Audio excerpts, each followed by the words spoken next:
Esta será a nossa última noite, ele disse. Mas quando a viu nos braços de outro homem, enlouqueceu de ciúmes. Ela estava ali, tão perto, e o que ele fez naquele momento mudou tudo para sempre. De onde você está assistindo essa história? Se inscreve no canal e deixa o like, porque o final dessa noite vai te deixar sem fôlego. O salão revestido de mármore importado reverbera com o som de uma taça de cristal se estilhaçando contra o piso. Heitor permanece paralisado na entrada da varanda de seu cobertura, os dedos ainda tremendo depois de deixar escapar a bebida, enquanto observa através das portas de vidro a cena que jamais imaginou presenciar. Luana, sua companheira dos últimos 8 anos, abraçada a um homem que nunca viu antes, os corpos tão próximos que parecem fundidos sob a luz suave da lua que banha a varanda. O coração do empresário parece querer saltar de seu peito, enquanto o perfume de jasmim que ela sempre usa invade suas narinas, misturado agora com o aroma amargo de sua própria adrenalina. As palavras que pronunciara apenas 3 horas antes, "Esta será nossa última noite", voltam para assombrá-lo como fantasmas cruéis de uma decisão que agora lhe parece a maior insensatez de sua vida. Os fragmentos de cristal no chão refletem as luzes de São Paulo que se estendem além da varanda. Cada pedaço quebrado uma metáfora perfeita do que fez com sua própria felicidade. O vento quente de novembro entra pelas portas abertas, arrastando consigo o aroma da cidade que nunca dorme, e o som distante do trânsito que segue seu ritmo indiferente ao drama que se desenvolve nas alturas da Avenida Paulista. Tudo começou numa tarde dourada de março, quando São Paulo voltava a despertar depois do feriado de Carnaval. Heitor Cavalcanti, magnata do setor imobiliário de 35 anos, acabava de fechar o maior negócio de sua carreira, a transformação de um antigo distrito industrial na Muca num complexo de apartamentos de luxo que geraria milhões de reais. Seu escritório na Avenida Brigadeiro Faria Lima era um templo de vidro e aço, onde cada detalhe fora calculado para transmitir poder e sucesso. Mas o caos reinava em sua agenda. Reuniões canceladas, compromissos esquecidos, documentos perdidos no mar de papéis que inundava sua mesa. Sua anterior assistente havia pedido demissão depois de suportar suas exigências impossíveis durante apenas 6 meses. Dalva, sua assistente pessoal havia 15 anos, sugeriu então que ele precisava de alguém especial. Uma secretária executiva que pudesse realmente organizar sua vida. Luana Ferreira chegou à entrevista com 20 minutos de antecedência. Dalva a observou de sua mesa. 26 anos, cabelo escuro preso num coque simples, terno azul marinho, que provavelmente havia comprado em algum brechó, mas que usava com uma dignidade que o dinheiro não podia comprar. Seus olhos castanhos brilhavam com uma mistura de determinação e nervosismo, enquanto esperava, repassando mentalmente as respostas que havia preparado. Quando Heitor finalmente a recebeu, depois de fazê-la esperar 40 minutos, uma tática que usava para testar a paciência de seus candidatos, algo inesperado aconteceu. Ela não se desculpou por existir, como faziam a maioria. Não tremeu sob seu olhar penetrante. Em vez disso, sentou-se com as costas retas, cruzou as mãos sobre o colo e esperou que ele falasse primeiro. "Por que deveria contratá-la?" perguntou Heitor, recostando-se em sua cadeira de couro, os dedos entrelaçados sob o queixo. "Você vem de uma universidade que mal conheço. Não tem experiência prévia neste nível. E, segundo seu currículo, até 6 meses atrás trabalhava como recepcionista num hotel em Cuiabá." Luana sustentou seu olhar sem pestanejar. O ar-condicionado zumbia suavemente, misturando-se aos sons distantes do trânsito da cidade. "Porque o senhor não precisa de alguém com experiência", respondeu com voz firme. "Precisa de alguém que realmente saiba escutar, alguém que possa antecipar o que precisa antes que peça, alguém que entenda que seu tempo vale mais que ouro e que cada minuto perdido procurando um documento ou reorganizando uma reunião é dinheiro que sua empresa deixa de ganhar." Heitor arqueou uma sobrancelha, genuinamente surpreso. Ninguém lhe falara assim em anos. "E você acha que consegue fazer tudo isso?" "Sei que consigo." Luana abriu sua pasta e tirou várias folhas. "Pesquisei sobre sua empresa. Sei que o projeto da Muca está 2 meses atrasado, porque a coordenação entre as equipes jurídica e de arquitetura é um desastre. Sei que perdeu um contrato com a prefeitura mês passado porque chegou atrasado à reunião. Sei que sua agenda é um labirinto, porque ninguém se atreve a dizer que não pode estar em 3 lugares ao mesmo tempo. O silêncio que se seguiu foi denso. Dalva, que escutava de fora, sentiu uma pontada de algo que não conseguiu identificar imediatamente. Admiração ou ameaça. Heitor inclinou-se para a frente, apoiando os cotovelos na mesa de jacarandá polido. Sabe o que significa trabalhar para mim? Ligações à meia-noite, fins de semana cancelados, viagens com apenas algumas horas de aviso.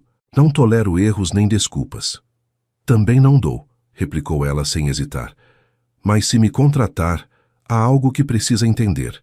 Posso organizar sua vida profissional, mas não sou sua empregada pessoal. Não vou comprar presentes para suas amantes. Não vou mentir para sua família por você. E não vou tolerar falta de respeito. Vou trabalhar duro, mas exijo ser tratada com dignidade. Algo se mexeu no peito de Heitor. Ninguém lhe colocara condições desde. Nunca. E em vez de se ofender, sentiu uma fagulha de respeito. Você está contratada, disse finalmente. Começa na segunda-feira. Os primeiros 3 meses foram um campo de batalha silencioso. Luana reorganizou todo o sistema de arquivos, implementou um novo software de gestão que Heitor detestava, mas que efetivamente funcionava, e conquistou o respeito da equipe ao defender um arquiteto júnior que o magnata estava prestes a demitir por um erro pequeno. Dalva observava cada movimento, dividida entre o alívio de ver o escritório finalmente funcionando como um relógio suíço e o temor de perder sua posição privilegiada. Mas foi durante uma noite de trabalho até tarde, quando o prédio estava vazio exceto por eles dois, que a dinâmica mudou. Heitor havia passado 4 horas tentando resolver um conflito com um investidor chinês que ameaçava se retirar do projeto mais importante da companhia. A frustração emanava dele em ondas quase visíveis, sua gravata afrouxada, o cabelo perfeitamente penteado agora bagunçado. Luana entrou em seu escritório com 2 cafés. Sentou-se na frente dele sem pedir permissão e disse: "Me diga o que realmente precisa." Não era seu trabalho, não fazia parte de sua descrição de cargo. Mas Heitor se viu falando, primeiro sobre o negócio, depois sobre as pressões impossíveis, finalmente sobre o peso de manter uma imagem de perfeição que estava lentamente o esmagando. Luana escutou sem interromper, sem julgar, seus olhos fixos nele com uma compreensão que ele jamais experimentara. Quando saíram do prédio, o amanhecer tingia o céu de rosa e laranja. São Paulo despertava com o barulho dos caminhões de lixo e as primeiras motos.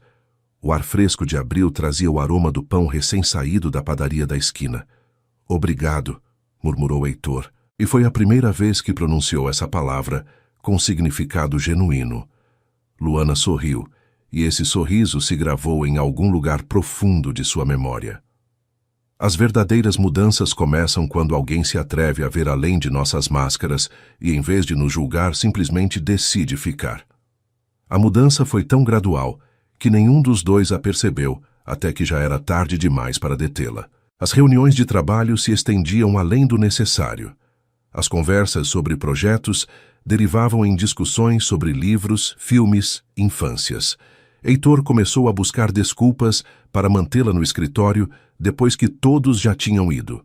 Um documento para revisar, uma ligação importante que poderia chegar, um contrato que precisava de sua opinião. Dalva via tudo com crescente alarme. Uma tarde, enquanto organizava os arquivos do chefe, atreveu-se a comentar: "Está passando muito tempo com a senhorita Ferreira." Heitor levantou o olhar de seu computador, a mandíbula tensa. "Ela é minha secretária executiva. É para passar tempo comigo." "Claro."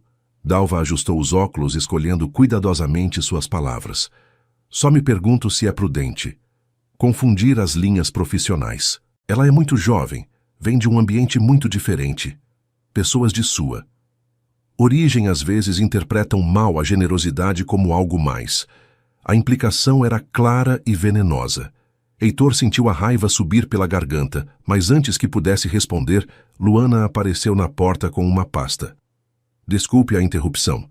Os contratos do projeto de Campinas precisam de sua assinatura antes das 5. Seu rosto estava cuidadosamente neutro, mas Heitor notou um leve rubor em suas bochechas. Ela havia escutado o comentário de Dalva. Por um momento, seus olhos se encontraram, e naquele intercâmbio silencioso havia uma pergunta que nenhum dos dois se atrevia a verbalizar. Aquela noite, Heitor chegou cedo em casa pela primeira vez em meses. Sua cobertura nos jardins era uma obra-prima de design minimalista. Paredes brancas, móveis de designer, arte contemporânea que comprara porque seus assessores disseram que era um bom investimento, não porque o movia emocionalmente. O espaço era impressionante, mas vazio como sua vida. Serviu-se de um uísque escocês de 30 anos e parou em frente à janela que dava para a cidade. As luzes de São Paulo piscavam como estrelas terrestres. Pensou em Luana, em como ela preenchia espaços sem tentar, como seu riso transformava a atmosfera do escritório, como o simples perfume de jasmim que usava havia começado a se associar em sua mente com uma sensação de paz que não lembrava ter sentido nunca. Mas Dalva tinha razão numa coisa: havia linhas que não deveriam ser cruzadas. Ele era o chefe dela, tinha o poder de destruir sua carreira com uma palavra. Ela era sua funcionária, vulnerável de maneiras que ele mal compreendia. E ainda assim, o coração humano não entende de hierarquias nem protocolos. O ponto de inflexão chegou durante uma viagem de negócios ao Rio de Janeiro. Heitor precisava fechar um acordo com um grupo de investidores cariocas para um projeto na Barra da Tijuca. Luana viajou com ele para coordenar as reuniões, um arranjo perfeitamente profissional que ninguém poderia questionar. O hotel era um desses estabelecimentos 5 estrelas onde o luxo se sussurrava em cada detalhe. Mármore de Carrara nos pisos, lustres de cristal, vistas panorâmicas da praia de Copacabana. O quarto de Luana ficava 2 andares abaixo da suíte de Heitor, uma distância física que parecia sublinhar a distância social entre eles. A primeira reunião foi um desastre. Os investidores cariocas, orgulhosos de sua cidade e desconfiados dos paulistas, mostraram-se hostis. Questionaram cada número, cada projeção, cada promessa. Heitor, acostumado a que suas palavras fossem tratadas como evangelho, ficou tenso. Seu tom tornou-se imperioso, quase arrogante, o que só piorou as coisas. Durante um intervalo, Luana o encontrou no bar do hotel, tamborilando os dedos contra o balcão de mogno polido. O aroma do gin tônica que ele pedira se misturava com o perfume dela, enquanto se sentava no banquinho ao lado.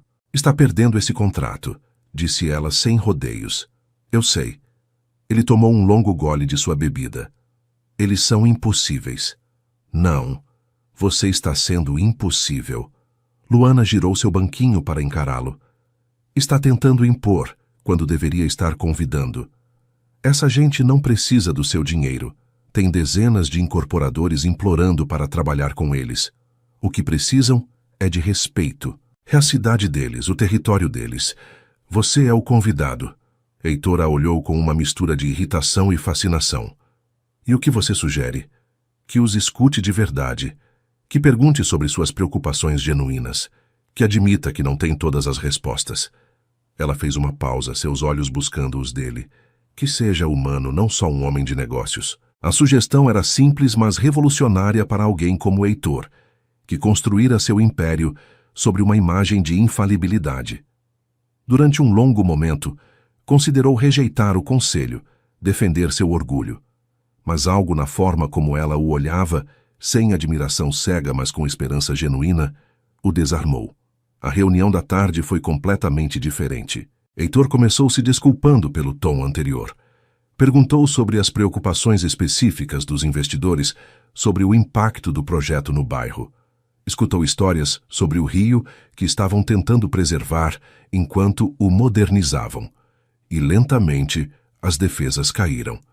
Não fecharam o contrato naquele dia, mas lançaram as bases para algo mais valioso, um entendimento mútuo. Naquela noite, Heitor ligou para o quarto de Luana. "Posso te convidar para jantar?" Sua voz soava estranha até para seus próprios ouvidos, quase tímida. "Para agradecer, por salvar minha pele hoje." Houve uma pausa. Ele podia imaginá-la do outro lado da linha, mordendo o lábio inferior como fazia quando considerava algo cuidadosamente. Está bem, disse finalmente. Mas não no restaurante do hotel. Conheço um lugar em Santa Teresa. O restaurante era tudo o oposto do mundo de Heitor. Pequeno, barulhento, as mesas tão juntas que quase encostavam nas dos comensais vizinhos. O teto era baixo, as vigas de madeira escura, as paredes decoradas com fotografias em preto e branco do Rio Antigo. O cheiro de feijoada e bolinhos de bacalhau enchia o ar, misturando-se ao som de conversas em carioquês e paulistês. Como conhece esse lugar? Perguntou Heitor, enquanto um garçom de pelo menos 70 anos lhe servia a caipirinha da casa. Minha avó era daqui. Quando era criança, vínhamos visitá-la todo o verão. Os olhos de Luana se iluminaram com a lembrança. Ela me trazia aqui e comprava pastel de camarão. Dizia que as melhores comidas não são servidas em pratos de porcelana, mas em pratos com alma. Heitor observou o ambiente, famílias rindo, casais compartilhando petiscos, avós contando histórias a netos atentos. Era um mundo completamente alheio ao seu, onde os jantares de negócios aconteciam em restaurantes com estrelas Michelin, onde cada prato era uma obra de arte e cada conversa tinha uma agenda. Gostei, admitiu. É real. Luana sorriu, e foi como se o pequeno restaurante se iluminasse ainda mais. Comeram e conversaram durante horas. Ele contou sobre sua infância numa mansão em Campos do Jordão, onde o afeto era medido em presentes caros, e a aprovação era uma moeda impossível de conquistar. Ela compartilhou histórias de crescer no Mato Grosso, onde sua família dividia uma casa modesta, mas cheia de amor, onde os almoços de domingo reuniam tias, tios, primos, numa gloriosa cacofonia de vozes e risadas. Você já se sente sozinho? Perguntou Luana de repente, sua mão brincando distraidamente com a haste de seu copo de caipirinha. A pergunta o atingiu com uma honestidade brutal. Todos assumiam que alguém com seu sucesso, seu dinheiro, seu poder, não poderia se sentir sozinho. Mas a verdade era que a solidão não discriminava por conta bancária. Sempre, sussurrou, e foi a primeira vez que admitiu essa verdade em voz alta. Suas mãos se encontraram sobre a mesa, os dedos se entrelaçando como se estivessem esperando aquele momento durante meses. O contato enviou uma corrente elétrica através de ambos, uma conexão que ia além do físico. Isso não pode acontecer, disse Heitor, embora não retirasse a mão. Eu sou seu chefe. Seria abuso de poder. Seria, concordou Luana, se eu não sentisse o mesmo. Se não tivesse pensado em você toda a noite nos últimos 6 meses. Se não me pegasse buscando desculpas para ficar até tarde no escritório só para estar perto. A confissão flutuou entre eles, vulnerável e corajosa. Heitor sentiu algo romper dentro dele, uma muralha que construíra tijolo por tijolo durante décadas. Se fizermos isso, disse lentamente, eu tenho que pedir demissão, interrompeu Luana. Não pode haver ambiguidade. Não vou trabalhar para você enquanto estivermos juntos. Isso é ridículo. Você é a melhor secretária executiva que já tive. Exatamente por isso. Ela apertou a mão dele. Porque se isso terminar mal, e as coisas frequentemente terminam mal, não quero que minha carreira termine junto. E não quero que se sinta culpado por isso. Era uma lógica que ele não podia refutar. Lógica nascida de autopreservação e dignidade, duas qualidades que ele admirava profundamente nela. Naquela noite, caminharam pelas ruas estreitas de Santa Teresa, sob os lampiões que projetavam sombras dançantes sobre o calçamento antigo. O ar cheirava a mar e história. Heitor não a beijou, embora cada fibra de seu ser ansiasse fazê-lo. Em vez disso, pararam em frente aos arcos da Lapa, iluminados contra o céu noturno, e simplesmente permaneceram juntos em silêncio. Me dê uma semana, disse Luana finalmente. Uma semana para encontrar outro emprego. E então? Podemos ver o que somos fora daquelas paredes de vidro. Heitor assentiu, incapaz de confiar em sua voz. Às vezes, o verdadeiro valor não está em pegar o que queremos, mas em esperar, em respeitar, em construir algo que possa se sustentar sobre fundações de igualdade e escolha mútua. A semana foi eterna. Luana trabalhou com sua eficiência habitual, mas havia uma eletricidade no ar cada vez que se cruzavam nos corredores, cada vez que seus dedos roçavam ao passar documentos, cada vez que seus olhos se encontravam durante as reuniões. Dalva notou a mudança e sua inquietação cresceu, mas não havia nada concreto que pudesse apontar. Na sexta-feira à tarde, Luana entrou no escritório de Heitor com uma carta de demissão formalmente redigida. Ele a leu em silêncio, cada palavra parecendo uma despedida e uma promessa ao mesmo tempo. "Tem certeza?" perguntou, dando-lhe uma última chance de reconsiderar. "Nunca tive tanta certeza de algo na vida." Heitor assinou a aceitação da demissão, efetiva em 2 semanas para permitir uma transição adequada. Então, fazendo algo completamente fora de caráter, levantou-se, rodeou a mesa e a beijou. Não foi um beijo apaixonado de filme, mas algo mais profundo. Um beijo que sabia a esperança e medo e possibilidade.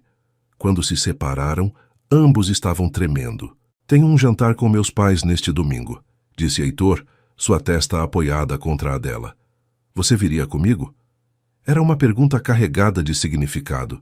Conhecer sua família não era algo que Heitor fizesse casualmente.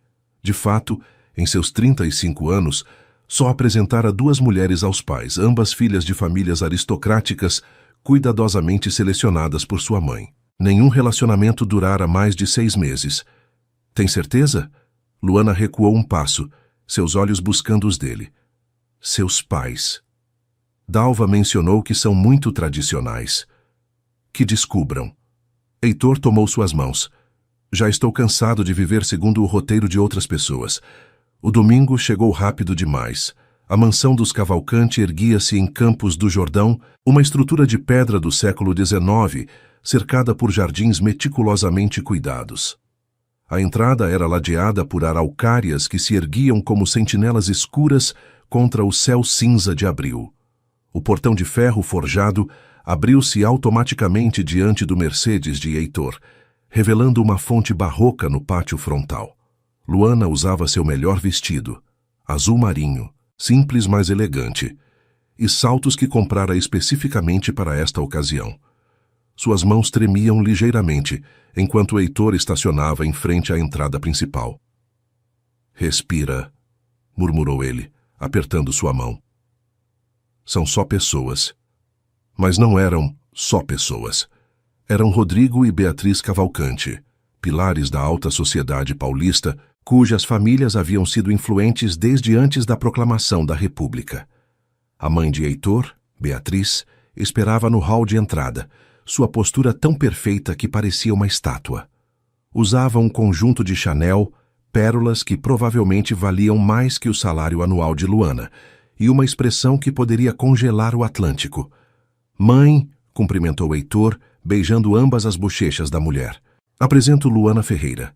Beatriz examinou Luana dos pés à cabeça, seu olhar demorando-se nos sapatos de marca desconhecida, no vestido de fast fashion em vez de alta costura, na bolsa que claramente não era de grife. "Prazer", disse com um tom que indicava o contrário. Heitor mencionou que trabalhava como sua secretária. A palavra "trabalhava" foi pronunciada com o mesmo tom que alguém poderia usar para dizer "criminosa convicta." "Secretária executiva", corrigiu Luana com firmeza, estendendo a mão. "É um prazer conhecê-la, dona Beatriz." Beatriz olhou para a mão estendida, como se fosse algo contaminado, mas finalmente a apertou brevemente antes de girar sobre os calcanhares. "O jantar será servido em 20 minutos. Seu pai está no escritório." A sala de jantar era uma exibição de opulência antiga, uma mesa de jacarandá que podia acomodar 20 pessoas, castiçais de prata, porcelana de Limoges, cristais de Baccarat. Uma tapeçaria francesa do século XVIII cobria uma parede representando uma cena de caça. O aroma do cordeiro assado flutuava da cozinha, misturando-se com o perfume das rosas que adornavam a mesa. Rodrigo Cavalcanti, patriarca da família, entrou com a segurança de alguém acostumado a que sua presença comandasse a atenção. Era uma versão envelhecida de Heitor, a mesma mandíbula forte, os mesmos olhos cinzas. mas endurecidos por décadas de exercer poder sem questionamento. Então você é a moça que capturou a atenção do meu filho, disse, seu tom neutro, mas o olhar avaliador. O jantar foi uma tortura civilizada.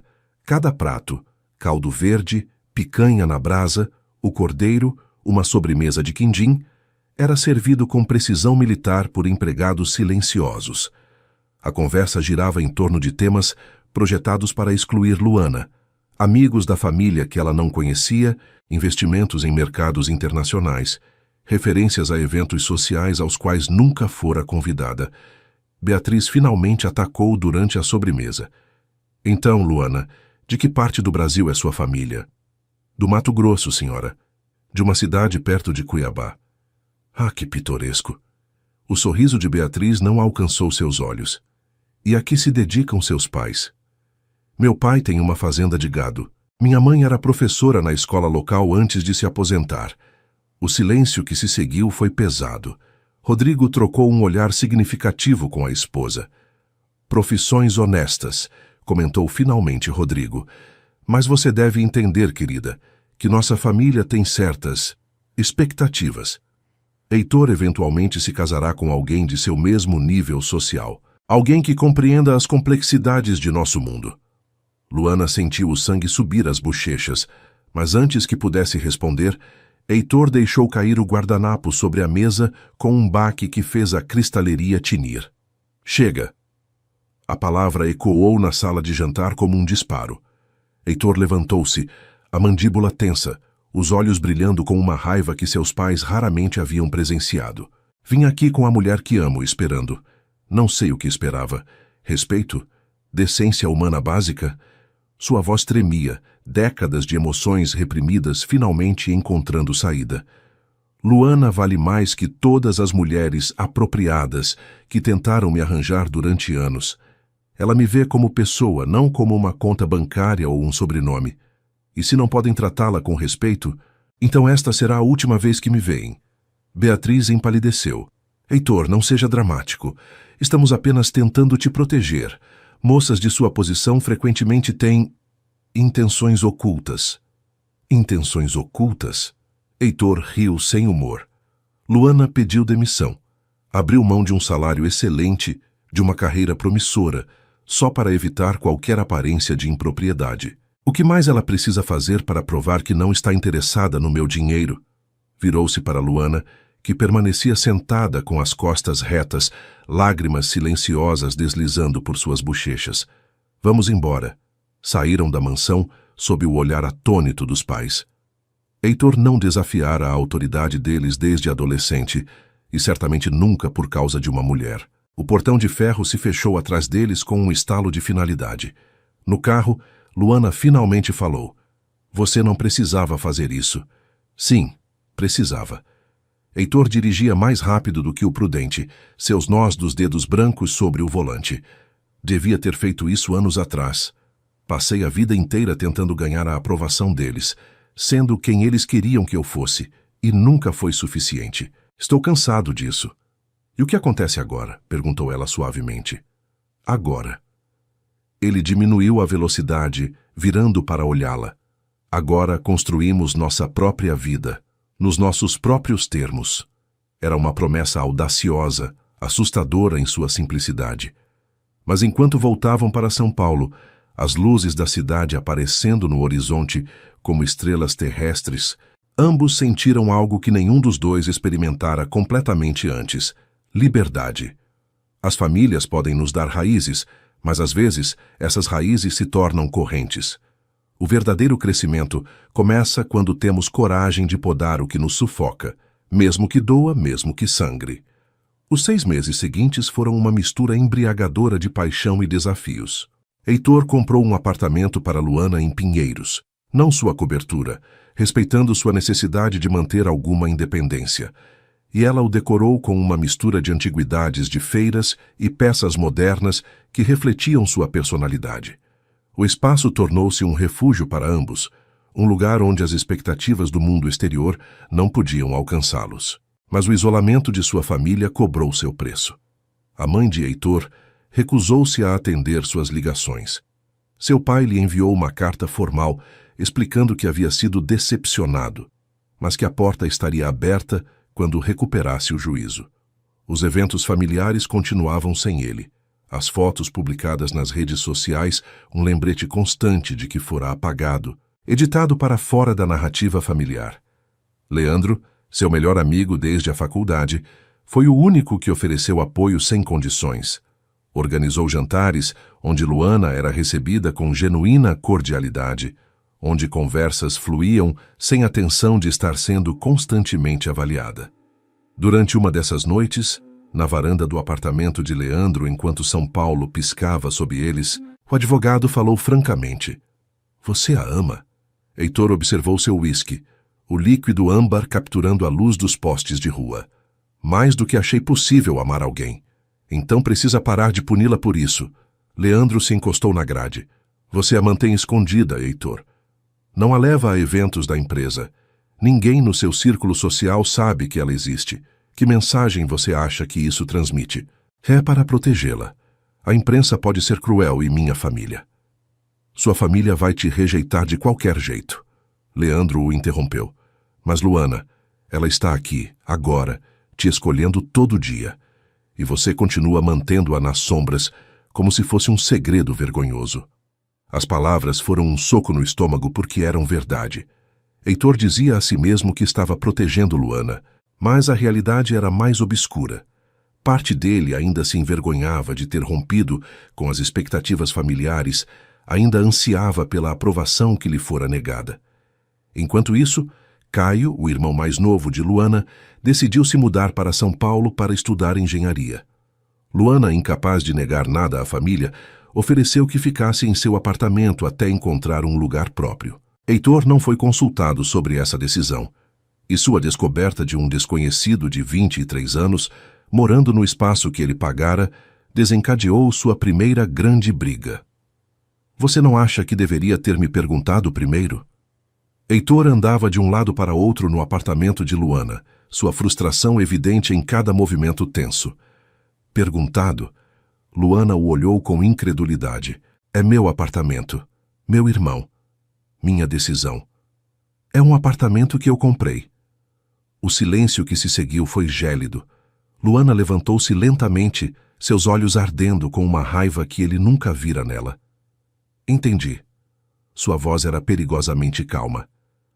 Achei que fosse um presente. Agora vejo que era uma transação, uma forma de me manter controlada enquanto finge que está me dando independência. Não é isso, não é? Então o que é exatamente, Heitor? Porque de onde estou parece que você quer todos os benefícios de um relacionamento sem nenhuma das responsabilidades. Me mantém escondida dos seus amigos, do seu mundo, mas espera que eu te consulte sobre cada decisão na minha vida. Caio escolheu aquele momento para entrar de seu quarto, claramente desconfortável por ter ouvido a discussão.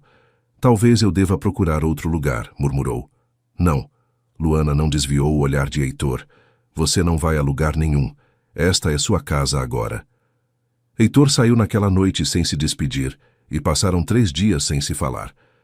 Foram 3 dias em que cada um ruminava sua posição, construindo argumentos mentais para o próximo confronto. Foi Heitor quem finalmente cedeu, aparecendo no apartamento dela com flores e um pedido de desculpas cuidadosamente ensaiado. Você está certa, admitiu, parado na entrada, enquanto Caio discretamente desaparecia em seu quarto. Fui hipócrita. Exijo seu comprometimento, mas não estou disposto a dar o meu completamente. E isso não é justo. Luana cruzou os braços, sua postura defensiva. E o que você propõe fazer a respeito? Venha comigo à gala de inauguração do projeto da Muca mês que vem, como minha parceira oficial. Quero que o mundo saiba quem você é para mim. Era um gesto significativo, e ambos sabiam. A gala seria coberta pela mídia, políticos compareceriam, empresários, a elite de São Paulo. Seria a declaração pública que ela vinha esperando. E o Caio? Perguntou ela, testando-o. Que fique o tempo que precisar. Heitor engoliu seu orgulho. Ele é seu irmão, sua família. E se vamos ficar juntos, então são minha família também. Foi um ponto de virada frágil, um passo à frente em terreno incerto. Reconciliaram-se naquela noite, mas algo havia mudado. A primeira rachadura aparecera nos alicerces de seu relacionamento, e embora a cobrissem com desculpas e promessas, ela continuava lá, esperando a pressão certa para se alargar. Relacionamentos são arquitetura viva. Cada conflito não resolvido é uma rachadura nos alicerces, e podemos ignorá-las, podemos cobri-las com decoração bonita, mas eventualmente o peso do tempo as revelará todas. A gala foi exatamente como Heitor prometera, um evento deslumbrante, onde Luana foi apresentada como sua companheira. Ela usava um vestido verde esmeralda que ele insistira em comprar, seu cabelo preso num elegante coque, parecendo cada centímetro a mulher de um magnata. As fotografias apareceram em revistas de sociedade, as especulações encheram colunas de fofoca, mas Heitor manteve-se firme, sua mão na parte baixa das costas dela a noite inteira, um gesto de posse que ela interpretou como proteção. Mas depois daquela noite, depois do brilho e das câmeras, a vida retomou seu ritmo, e Luana começou a sentir uma inquietação crescente. Havia largado sua carreira, dependia financeiramente de Heitor, e embora ele nunca jogasse isso em sua cara diretamente, a dívida implícita pesava sobre ela como uma capa invisível. Foi durante uma conversa com Caio, enquanto preparavam o jantar na pequena cozinha do apartamento, que a semente de uma ideia tomou forma. "Você é feliz, mana?" perguntou ele, cortando tomates para uma salada. Luana parou a faca suspensa sobre a cebola que estava picando. "Claro, Heitor é generoso, me ama." Não foi isso que perguntei. Caio virou-se para olhá-la. "Perguntei se você é feliz. O que você faz o dia todo enquanto ele está no escritório? Que planos você tem? Que sonhos?" A pergunta era simples, mas devastadora. Luana percebeu com horror que não tinha resposta. Seus dias haviam se tornado uma espera interminável para que Heitor voltasse. Idas à academia, almoços com as poucas amigas que mantinha, leitura, mais espera. Havia se tornado um satélite, orbitando em volta dele sem luz própria. Naquela noite, quando Heitor chegou tarde de uma reunião, ela estava acordada no sofá, cercada de folhetos de universidades e programas de pós-graduação. "O que é isso?" perguntou ele, afrouxando a gravata enquanto examinava os papéis. "Estou pensando em retomar meus estudos. Um MBA, talvez. Algo que me permita eventualmente voltar a trabalhar." A expressão de Heitor endureceu imperceptivelmente. "Voltar a trabalhar? Você tem tudo o que precisa. Por que iria querer?" "Porque preciso ser mais que sua namorada, Heitor." Luana levantou-se, os folhetos caindo no chão. "Preciso de minha própria identidade, minhas próprias conquistas. Não posso me definir apenas pelo meu relacionamento com você. É ridículo. O MBA é caro, exigente. Você vai ter que assistir aulas noturnas, fazer trabalhos em grupo até tarde. E daí? Você trabalha até tarde toda noite. Por que é diferente para mim?" Heitor não tinha resposta lógica, apenas uma sensação visceral de ameaça. Seu controle estava escorregando, e controle era a única coisa que sempre entendera. "Não aprovo", disse finalmente seu tom glacial. "Não estou pedindo sua aprovação." Luana sustentou seu olhar. "Estou te informando da minha decisão. Foi o começo de uma guerra fria que durou semanas. Heitor, incapaz de articular seus medos reais, que ela cresceria além dele, que descobriria que podia existir sem ele, que o deixaria. Recorreu a táticas passivo-agressivas. Cancelou o cartão de crédito que lhe dera, forçando-a a usar suas próprias economias para pagar a matrícula. Tornou-se crítico de cada aspecto de seus estudos, questionando a utilidade de cada curso, cada livro que comprava. O relacionamento, que um dia fora um refúgio, tornou-se um campo de batalha, onde cada conversa era uma mina terrestre em potencial. Luana mergulhou em seus estudos com feroz determinação, usando cada comentário depreciativo de Heitor como combustível para sua motivação. Se ele achava que ela não conseguia, provaria que estava errado. Foi na universidade que conheceu Matias Nogueira, um professor divorciado de 42 anos que ensinava economia comportamental. Ele notou Luana imediatamente. não por sua beleza, embora certamente a possuísse, mas pela intensidade de sua participação nas aulas, a perspicácia de suas perguntas, a paixão evidente por aprender que emanava dela. Depois de uma aula particularmente estimulante sobre teoria dos jogos e tomada de decisões, Matias a parou. Senhorita Ferreira, tem um minuto? Luana, acostumada a que os homens quisessem algo dela, imediatamente ficou na defensiva. Sim, professor. Suas análises em aula são excepcionais. Estou neste departamento há 12 anos e raramente vejo alguém com sua intuição para padrões de comportamento econômico. Matias ajustou os óculos, um gesto que ela chegaria a conhecer como seu tique nervoso. Há um projeto de pesquisa que estou liderando sobre microfinanças em comunidades rurais. Poderia usar uma assistente de pesquisa. Não há remuneração, receio, mas seria experiência inestimável. Luana sentiu algo acender em seu peito. Reconhecimento, validação, a sensação de ser vista pelo que era capaz, não por quem conhecia ou com quem estava. Adoraria, respondeu sem hesitar.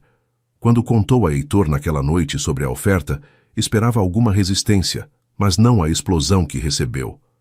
Um projeto sem pagamento? Com um professor que nem conheço? Heitor deixou cair o garfo com um barulho metálico. E quanto tempo isso vai tomar? Algumas horas por semana. Pesquisa de campo, talvez uma visita ao Mato Grosso para entrevistar. Não. A palavra caiu como uma guilhotina. Perdão? Disse não. Já passo tempo suficiente sem te ver por causa dessas aulas. Não vou te perder completamente por um projeto que provavelmente é só desculpa para. Para o quê, Heitor? A voz de Luana era perigosamente calma. Para o que você acha que é desculpa? Ele não respondeu, mas seus olhos disseram tudo. Ciúmes, desconfiança, a certeza irracional de que qualquer homem que mostrasse interesse em suas capacidades intelectuais devia ter motivos ocultos. Vou aceitar o projeto, disse Luana finalmente, pegando sua bolsa. E se você não pode confiar em mim se cada passo que dou rumo à minha independência é uma ameaça para você, então talvez precisemos reconsiderar o que estamos fazendo aqui. Foi para seu quarto e fechou a porta, deixando Heitor sozinho com seu uísque e sua raiva impotente.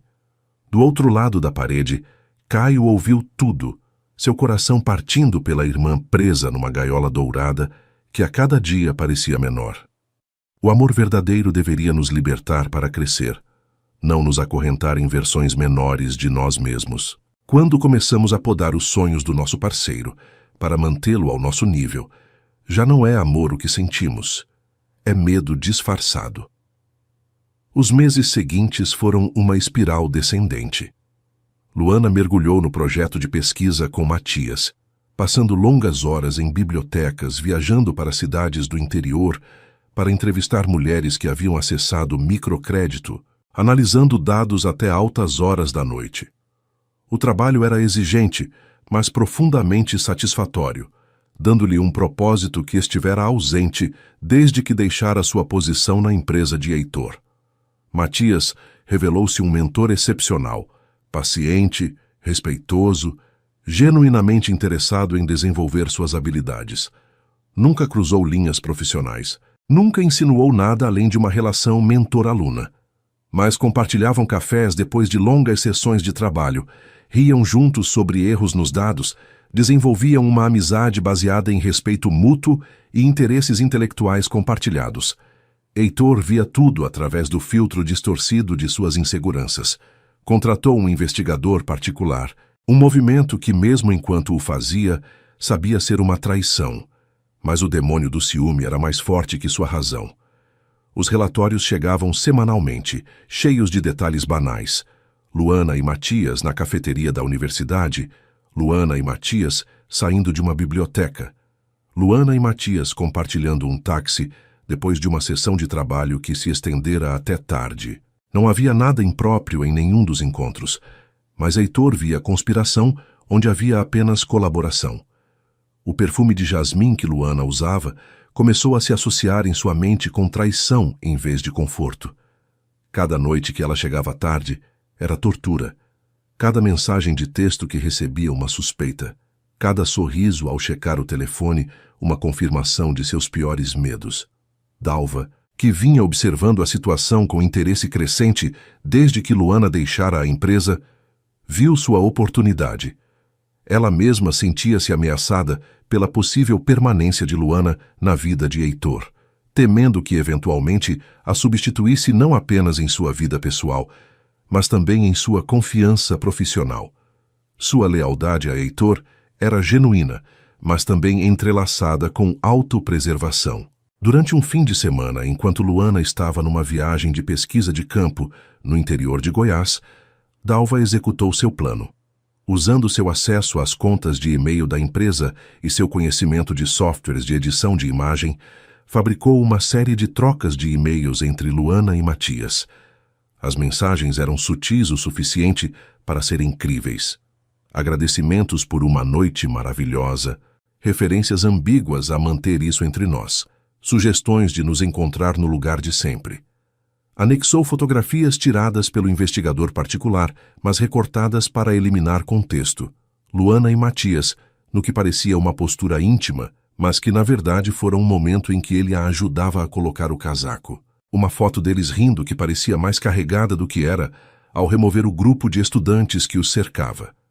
Na sexta à tarde, Dalva entrou no escritório de Heitor com uma expressão de profunda preocupação e um envelope pardo. Senhor Cavalcante, há algo que precisa ver. Sua voz tremia com emoção cuidadosamente calibrada. Lamento ter que ser eu a mostrar isso, mas não posso em boa consciência manter oculto. Heitor pegou o envelope, seu estômago já afundando antes de ver seu conteúdo. Quando revisou os e-mails, as fotografias, a evidência de um caso que nunca existira, algo se rompeu dentro dele. Não foi seu coração, esse já vinha rachando havia meses, mas sua última barreira de racionalidade. Há quanto tempo você sabe disso? Perguntou com voz oca. Apenas há uns dias. Contratei alguém para verificar antes de trazer. Não queria alarmá-lo desnecessariamente. Dalva baixou o olhar, escondendo o lampejo de triunfo em seus olhos. Sinto muito, senhor. Heitor dispensou Dalva com um gesto e ficou sozinho em seu escritório, enquanto o sol se punha sobre São Paulo, tingindo o céu de vermelho sangue e laranja fogo. A cidade se estendia diante dele, milhares de vidas se entrelaçando, amando-se, traindo-se, e ele se sentia como o maior tolo de todos. Não ligou para Luana. Não confrontou Matias. Em vez disso, tomou uma decisão no silêncio de sua raiva e dor. Terminaria o relacionamento antes que ela pudesse humilhá-lo ainda mais. Seria ele quem rejeitaria, ele quem partiria, ele quem manteria alguma sombra de dignidade. Passou o sábado e o domingo preparando-se mentalmente, construindo muros em volta de seu coração, lembrando-se de todas as razões pelas quais sempre soubera que o amor era uma armadilha perigosa. Quando a segunda chegou, havia transformado sua dor numa armadura fria de certeza. Convidou Luana para jantar na cobertura segunda à noite. Ela aceitou com entusiasmo, mencionando que tinha notícias importantes para compartilhar. Suas palavras só alimentaram sua paranoia. Que notícias? Confessaria o caso? Pediria divórcio antes mesmo de estarem casados? Preparou o cenário meticulosamente.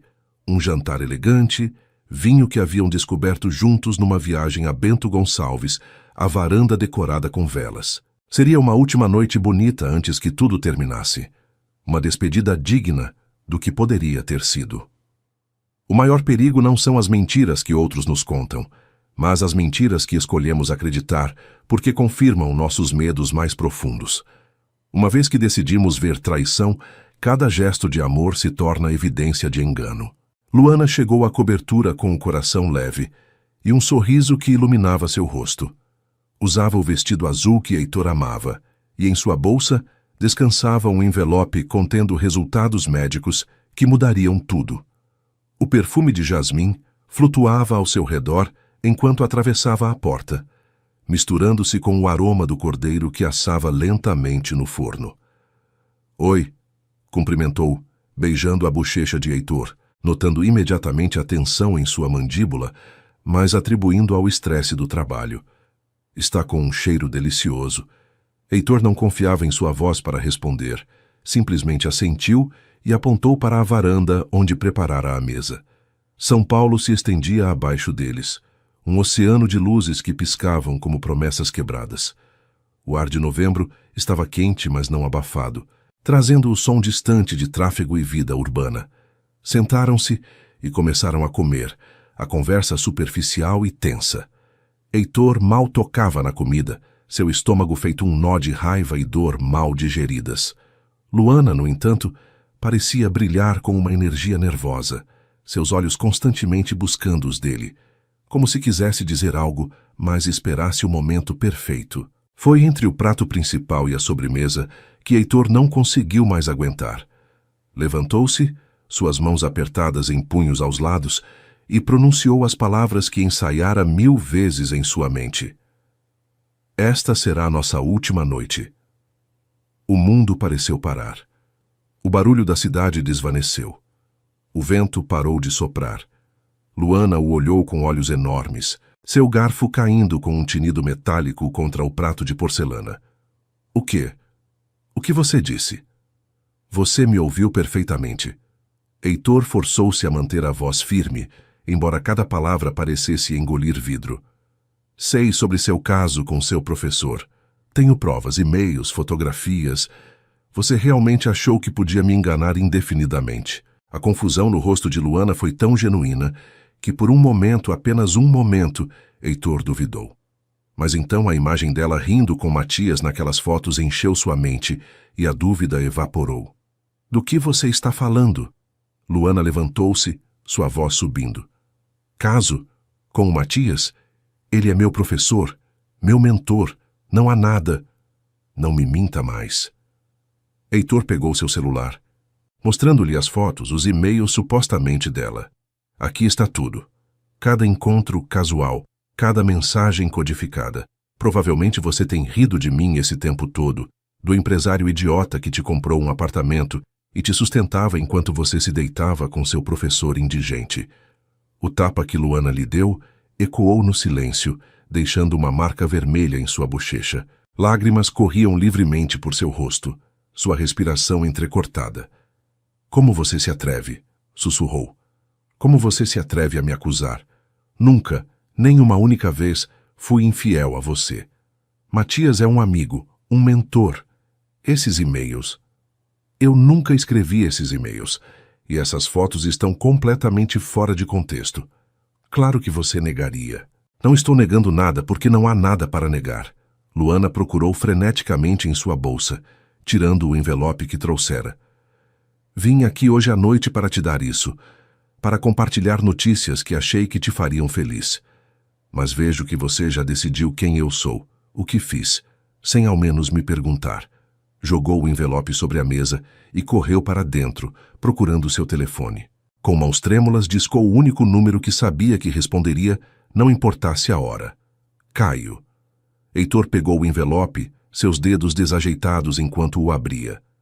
Dentro havia resultados de uma clínica de fertilidade, exames de sangue, confirmação de gravidez de 8 semanas, uma nota do médico parabenizando-a e recomendando vitaminas pré-natais. O mundo inclinou no próprio eixo. A taça de vinho que segurava deslizou de seus dedos, espatifando-se contra o chão de mármore, numa explosão de vidro e líquido vermelho escuro que se espalhou como sangue.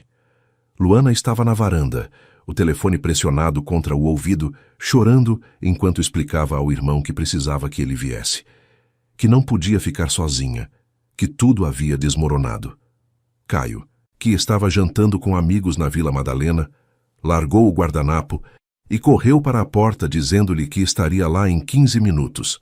Quando Caio chegou, encontrou sua irmã soluçando nos braços de um sofá, sua maquiagem borrada, tremendo. Abraçou-a, murmurando confortos no dialeto cuiabano de infância, que sempre fora seu refúgio em momentos de crise. Heitor observou de dentro, através das portas de vidro. Viu um homem jovem com traços familiares, os mesmos olhos castanhos de Luana, a mesma forma de nariz, segurando sua companheira com ternura fraterna evidente. Mas em seu estado de paranoia e dor, sua mente distorceu o que via. As semelhanças físicas lhe escaparam. Viu apenas Luana nos braços de um homem desconhecido, aparentemente confirmando todas as suas piores suspeitas. O som do cristal quebrando, sua taça de vinho caindo, pareceu finalmente chamar sua atenção. Mas era tarde demais. Caio levantou o olhar e reconheceu o magnata imediatamente das fotografias que Luana tinha em seu apartamento. Seus olhos se encontraram por um momento carregado, e naquela troca havia perguntas sem palavras. Quem é você? Por que minha irmã está chorando? O que você fez com ela? Mas Heitor, preso em sua narrativa de traição, interpretou o olhar de maneira completamente diferente. Desafio, posse, a confiança de um rival que vencera. Luana finalmente olhou para dentro, seus olhos encontrando os de Heitor através do vidro. Em seu rosto havia devastação absoluta, a morte de algo que nunca poderia ser revivido. Sem dizer palavra, pegou sua bolsa e casaco, tomou a mão de Caio e saíram, deixando Heitor sozinho, com os fragmentos de cristal no chão e a evidência de seu erro monumental espalhada sobre a mesa da varanda. Há momentos na vida onde uma decisão, uma palavra, um silêncio, divide o tempo num antes e depois. E às vezes, mesmo quando nos damos conta do erro, o dano já está feito, irreversível como o cristal quebrado, que nunca voltará a ser transparente da mesma forma. Os dias que se seguiram foram uma névoa de autodestruição. Heitor não foi ao escritório, não atendeu ligações. Dalva apareceu em sua porta na quarta-feira, preocupada com sua ausência incomum. Apenas para encontrá-lo de pijama, sem fazer a barba, cercado de garrafas vazias de uísque. A cobertura cheirava a desespero e arrependimento. Senhor Cavalcante, o que aconteceu? Perguntou com alarme genuíno, qualquer triunfo anterior afogado pela visão do homem que conhecera durante 15 anos, reduzido àquilo. Nada que te diga respeito. Vá embora. Sua voz estava rouca de dias sem usar. Mas Dalva não foi. Algo na forma como ele segurava os resultados do exame de gravidez, amassados em seu punho, em como seus olhos estavam vermelhos, não apenas pelo álcool, mas por lágrimas, encheu-a de um horror crescente. O que são esses papéis? A verdade. Heitor riu sem humor. A verdade que destruí antes mesmo de conhecê-la. Enquanto Dalva lia os documentos médicos, seu rosto empalideceu. As peças começaram a se encaixar. Seu próprio papel em fabricar evidências, as acusações que alimentara, a catástrofe que orquestrara. Quisera proteger sua posição, talvez até afastar uma rival, mas nunca imaginara isso. Senhor Cavalcante, há algo que preciso confessar. Sua voz tremia. Aqueles e-mails que mostrei, as fotografias. Eu manipulei o contexto. Não eram o que pareciam. O silêncio foi absoluto. Heitor levantou o olhar lentamente, e a expressão em seu rosto fez Dalva recuar. O que você disse? Os e-mails eram falsos. Eu os criei. As fotos eram reais, mas estavam editadas, cortadas para eliminar contexto. As palavras saíam aos borbotões agora, misturadas com lágrimas. Achei que estava te protegendo, que ela não era boa para você. Mas não sabia sobre o bebê. Não sabia. Saia. A voz de Heitor era perigosamente calma. Saia do meu apartamento. Saia da minha empresa. Saia da minha vida. Se eu te ver de novo, não respondo pelos meus atos.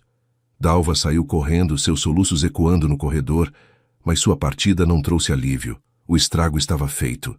Heitor desmoronou no sofá, o peso de suas ações esmagando-o como uma laje de concreto. Acusara a mulher que amava, a mãe de seu filho não nascido, de traição baseado em mentiras. Acreditara nas piores coisas sobre ela, sem dar-lhe chance de se defender. E quando ela lhe oferecera provas de sua inocência, ele estava cego demais por orgulho para vê-las até que fosse tarde demais. Tentou ligar para ela. Suas ligações iam direto para a caixa postal. Foi ao apartamento dela, apenas para Caio fechar a porta em sua cara, depois de dizer que Luana havia voltado para o Mato Grosso e não queria vê-lo nunca mais. Contratou o melhor advogado de família de São Paulo, apenas para ser informado de que Luana deixara claro que não queria nada dele, Nem dinheiro, nem apoio, nem contato. Leandro finalmente conseguiu entrar na cobertura uma semana depois, usando a chave de emergência que Heitor lhe dera anos atrás. Encontrou o amigo sentado na varanda, onde tudo implodira, olhando a cidade com olhos vazios. Mano, isso tem que parar. Leandro sentou-se ao lado dele, o ar frio de dezembro cortando através de seus casacos. Você precisa de ajuda profissional. Preciso da Luana. Heitor finalmente articulou as palavras. E a perdi porque sou um covarde que nunca aprendeu a confiar, que sempre assumiu o pior porque é mais fácil que se arriscar a ser vulnerável. Então lute por ela. Vá para o Mato Grosso. Explique. Implore. Faça o que for preciso. Leandro pôs uma mão no ombro do amigo. Mas primeiro, você precisa se tornar alguém digno de ser perdoado. E isso começa com um trabalho sério sobre si mesmo. As palavras ecoaram. Durante dias, Heitor simplesmente existiu, passando pelos movimentos automáticos da vida. Mas as palavras de Leandro plantaram uma semente. Que tipo de homem ele queria ser? O tipo que desistia quando as coisas ficavam difíceis? Ou alguém que lutava pelo que amava, mesmo se a batalha fosse principalmente consigo mesmo? 3 semanas depois da última noite, Heitor encontrou-se sentado no consultório de uma terapeuta chamada doutora Márcia. Ela era uma mulher de 60 anos, com olhos gentis, mas penetrantes, que não aceitava desculpas nem autopiedade. Por que está aqui, Sr. Cavalcante? Perguntou em sua primeira sessão. Porque destruí a única coisa real que tive na vida, e preciso entender por quê. Preciso mudar. A mudança real, disse a doutora, não vem de querer recuperar algo que perdemos. Vem de genuinamente querer ser melhor, mesmo se isso não nos devolver o que ansiamos. Durante os meses seguintes, Heitor embarcou no trabalho mais difícil de sua vida. Não construir prédios nem fechar acordos, mas escavar nas camadas de trauma e controle que construíra desde a infância. Explorou como sua necessidade de perfeição era, na verdade, medo de rejeição. Como sua obsessão com controle era uma resposta a se sentir impotente quando criança, diante de pais que nunca o viram realmente. Como seu ciúme era a manifestação de uma crença profundamente arraigada de que não era digno de ser amado por quem realmente era. As sessões eram brutais. Chorou mais naqueles meses do que chorara em toda sua vida adulta. Confrontou verdades sobre si mesmo que estivera evitando por décadas e lentamente, dolorosamente, começou a mudar. Não há transformação sem dor. O verdadeiro crescimento exige que percebamos os padrões que nos definiram e então tenhamos coragem de quebrá-los, mesmo quando cada fibra do nosso ser grita para voltarmos ao conhecido, ainda que o conhecido esteja nos matando lentamente. Enquanto isso, numa pequena cidade do Mato Grosso, Luana enfrentava sua própria escuridão. A gravidez avançava, sua barriga crescendo com a evidência de um amor que murchara. Seus pais a receberam sem perguntas, oferecendo o tipo de amor incondicional pelo qual ela estivera desesperada durante meses. A casa de seus pais era simples, paredes caiadas, tetos baixos com vigas de madeira, pisos de cerâmica que mantinham o frescor mesmo no verão. O aroma de pequi e mandioca flutuava perpetuamente da cozinha. Sua mãe, Maria, cozinhava com o tipo de amor que alimenta não só o corpo, mas a alma. Arroz com pequi, carne seca com mandioca, paçoca doce que derretia na boca. Mas o conforto de casa não podia curar a ferida que Heitor abrira. Luana movia-se pelos dias como um fantasma, ajudando na fazenda, preparando o quarto do bebê em silêncio, evitando qualquer menção ao pai da criança. Sua família respeitava seu silêncio, mas a preocupação era palpável. Foi Caio quem finalmente a confrontou, durante uma tarde de janeiro, enquanto separavam feijão recém-colhido. O sol de verão era forte, projetando sombras curtas sobre os pés de Pequi, que pertenciam à família havia gerações. Você tem que contar a ele sobre o bebê, disse sem rodeios. Luana não levantou o olhar do feijão. Ele me acusou de traição baseado em mentiras. Não me deu o benefício da dúvida. Porque eu deveria dar a ele a chance de destruir nosso filho também. Porque essa criança merece conhecer o pai. E porque você sabe, lá no fundo do coração, que o que Heitor fez veio de um lugar de dor, não de malícia. Caio limpou as mãos no avental. Não estou dizendo para perdoá-lo, mas o silêncio não é vingança, mana. É só outra forma de dor. As palavras ecoaram, mas Luana não estava pronta para escutar. Ainda não. Os meses passaram. Luana completou seu MBA à distância, determinada a não deixar que a catástrofe de seu relacionamento definisse seu futuro. Matias, quando soube do que acontecera, ficou horrorizado. Ele vira os e-mails falsificados, as acusações, e ofereceu testemunhar de qualquer forma necessária. Mas não havia tribunal para o tipo de dano que fora feito.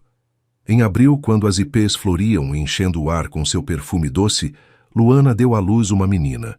Chamou-a Luna, porque nascera numa noite de lua cheia e porque o nome significava esperança no meio da escuridão. A bebê tinha os olhos cinzas do pai, um lembrete constante do que poderia ter sido. Enquanto segurava sua filha pela primeira vez, Luana sentiu algo mudar dentro dela.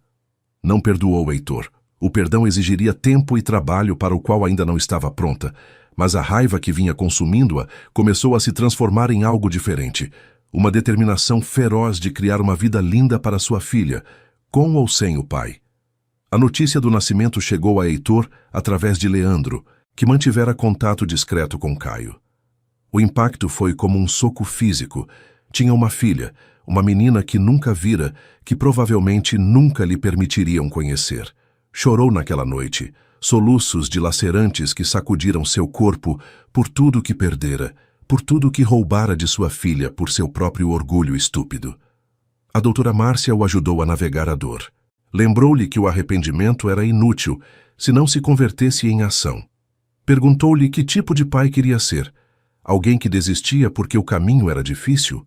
Ou alguém que lutava pelo direito de estar presente, mesmo se essa presença fosse inicialmente rejeitada? Heitor escolheu lutar, mas não da forma como lutara antes, com poder e dinheiro e intimidação. Desta vez, lutaria com paciência, com humildade, com a disposição de aceitar rejeição, enquanto demonstrava que havia mudado realmente. Começou escrevendo cartas. Não para Luana diretamente, mas para seus pais, para Caio, até para Matias pedindo desculpas pelas acusações falsas. Em cada carta não pedia perdão, ainda não, mas simplesmente compartilhava sua jornada de transformação, as revelações que tivera na terapia, as formas como estava trabalhando para se tornar um homem melhor. Meses se passaram sem resposta. O silêncio era sua penitência e ele a aceitou. Reestruturou sua empresa, promovendo de dentro, criando um ambiente de trabalho mais humano. Estabeleceu um fundo de bolsas para mulheres de comunidades rurais que queriam estudar negócios, um gesto que honrava o espírito de Luana. Doou a cobertura, cenário de seu maior erro, para convertê-la em moradia temporária para famílias em transição. Mudou-se para um apartamento mais modesto, decorado com simplicidade, um espaço que refletia quem estava tentando se tornar em vez de quem fora. As paredes já não exibiam arte cara, mas fotografias de paisagens do Mato Grosso que tirara durante viagens solitárias à região, tentando entender o lugar que formara a mulher que amava. A redenção não é um destino, é um caminho sem fim. Não é um momento onde subitamente somos perdoados e tudo volta a ser como antes.